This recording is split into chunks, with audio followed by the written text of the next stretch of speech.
मैं ना मेन से पहले ना कुछ चीजें बताऊंगा कि हिंदी मीडियम क्यों लैग कर रहा है, ये बात करते हैं।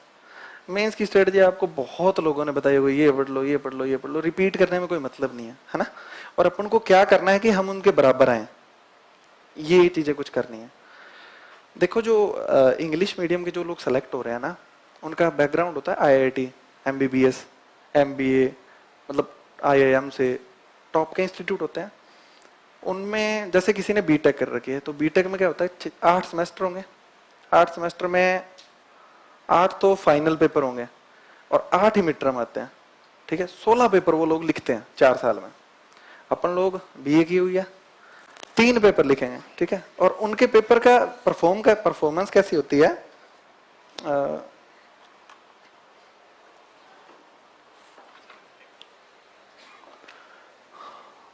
जैसे वहां पे पहले तो 1-1 नंबर के क्वेश्चन आएंगे, ठीक है। फिर 2-2 नंबर के क्वेश्चन आएंगे, फिर 5-5 नंबर के क्वेश्चन आएंगे, और फिर बड़े क्वेश्चन आएंगे, ठीक है। उसके अलावा फिल इन द ब्लैंक्स भी आते हैं उनके। इस तरीके का उनका फॉर्मेट होता है। और बीए में जो मेरी यूनिवर्सिटी थी, वहां पे 5 क्वेश्चन आते थे, पूरे 5, है ना। और एक क्वेश्चन होता था 20 नंबर का। और फर्स्ट ईयर में जब मैं पेपर देने गया तो मैंने कहा स्मार्ट वर्क करते हैं, अपन को पॉइंट टू पॉइंट लिखना है। तो 36 पेज होते हैं कॉपी में, तो मैंने क्या किया, 15 पेज में पूरा पेपर कर दिया, पॉइंट पॉइंट लिखे अच्छे से, सुंदर सुंदर बढ़िया, मतलब फ्लो चार्ट भी बनाए, सारणी भी बनाई। और मार्क्स आए थे 50% फर्स्ट ईयर में। तो मैं गया, मेरे कई सीनियर, मैंने कहा यार ये क्या हुआ, मैंने तो अच्छी तैयारी की थी। और तो बोले कि भाई कॉपी कितनी भरी थी, मैंने कहा 15 बजे। कहना 36 पन्ने भरने हैं पूरे के पूरे, है ना।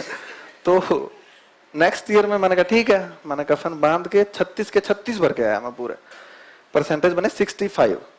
थर्ड ईयर में फिर 36, परसेंटेज बने 73।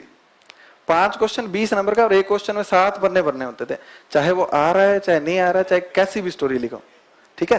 तो अपनी आदत है वो, और इनकी आदत है पॉइंट टू पॉइंट, है ना। उनका क्वेश्चन आएगा तो कॉपी इतनी लिमिटेड होगी कि पूरी पूरी कॉपी में आपको फ्लो चार्ट, सारणी, पॉइंट, बुलेट पॉइंट्स, तो हैबिट हो जाती है ना। उनकी हैबिट अलग है, अपनी हैबिट अलग है। तो ये मेन तो रीजन है कि क्यों उनके, और अपन जब आंसर लिखेंगे तो मैं तो देखता हूं, तो हम लोग इंट्रोडक्शन लिख देंगे 1 पेज का, तो और फिर जगह ही नहीं बचेगी, क्या लिखें क्या नहीं लिखें। फिर बोलेंगे अरे यार पेज ही कम थे, और फिर जब इतना भर देंगे पेज तो लास्ट वाले 2-3 क्वेश्चन छूट जाएंगे। बुलेट पॉइंट्स में ये होता है ना, कॉपी में खाली जगह मिल जाती है, अपन गरीबी इसका प्रमुख कारण थी, या फिर सीधा लिख दें पॉइंट नंबर 2 गरीबी, 2 चीज होता है ना। तो अपन क्या कि मतलब उसमें ज्यादा फोकस करते हैं। तो ये चीजें तो बहुत धीरे धीरे अभ्यास से विकसित होगी, क्योंकि वो तो प्रैक्टिस कर चुका है ना, 16 पेपर दे चुका है। और बीच में वो लोग कुछ लिखते भी होंगे, नोट्स भी बनाते हैं, तो वो पॉइंट टू पॉइंट लिखते हैं कि ठीक है ये पॉइंट पॉइंट चेप के आने हैं, वो लिखने। तो पहली चीज तो ये है कि सबसे बड़ा रीजन ये है कि हमको क्यों मार्क्स कम मिल रहे हैं।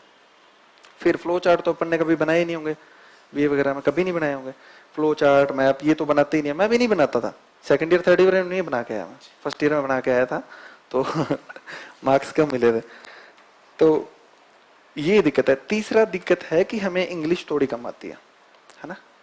अब एसएससी की तैयारी की थी तो उसका बेनिफिट हो गया मेरे को कि इंग्लिश में बहुत कंफर्ट हो गया न्यूज़पेपर पढ़ने में। जैसे अब पेपर में हिंदी ट्रांसलेशन समझ नहीं आता है कई बार, तो इंग्लिश का देख लो भाग के, तो समझ आ जाता है कि हाँ यार क्या लिखा हुआ है।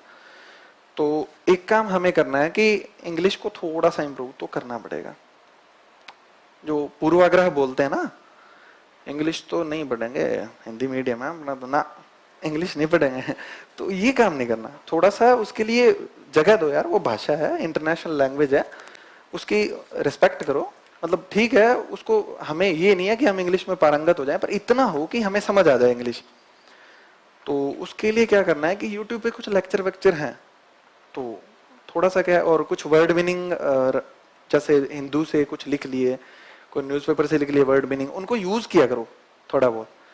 भाई हाँ ये वर्ड मीनिंग इसका था, ऐसे लाइन आई थी, वो लाइन ही लिख लिया करो।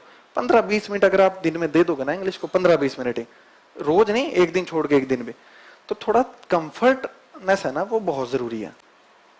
और अब पूर्वाग्रह बना के बैठ जाएंगे तो यूपीएससी तो अपने लिए चेंज नहीं करेगी, वो तो अनुवाद वैसे ही कंप्यूटराइज्ड होंगे, कितना मर्जी आंदोलन कर लें अपन।